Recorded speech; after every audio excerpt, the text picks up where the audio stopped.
Kenya has officially launched a diplomatic campaign to front Supreme Court Njoki Ndun'gu for election as a judge at the International Criminal Court.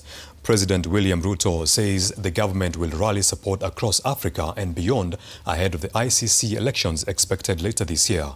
But should Justice Njoki secure the seat, Kenya would be forced to fill a vacancy at the Supreme Court through a fresh judicial recruitment process. Here is Mike Kagwongo with those details. Kenya has intensified its international lobbying campaign to secure the election of Supreme Court Judge Njoki Ndun'gu to the International Criminal Court at The Hague. Speaking during the launch of her candidate at State House in Nairobi, President William Ruto described Njoki as a courageous, principled, and among Africa's most accomplished legal minds. And she has, I thought I was persuaded that she was the right candidate.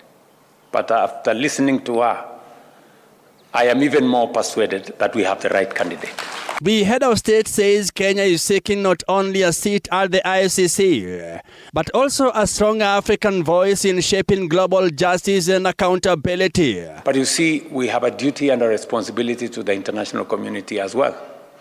Because just as we expect others to serve us in those positions in the international space, we should also participate. Kenya has already secured backing from Botswana and Mauritius, with President William Ruto also campaigning for Njoki before several African and European leaders.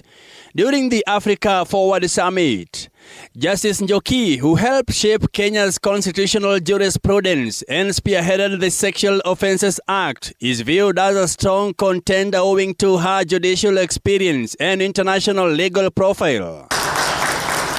However, Kenya's bid could still face hurdles, including stiff competition from other African candidates, geopolitical voting interest, Kenya's past ICC tensions, and regional voting bloc dynamics. So the ICC's jurisdiction kicks in. The ICC judge elections are expected during the Assembly of States Parties session later this year, where member states of the Rome Statute will vote to fill vacant positions.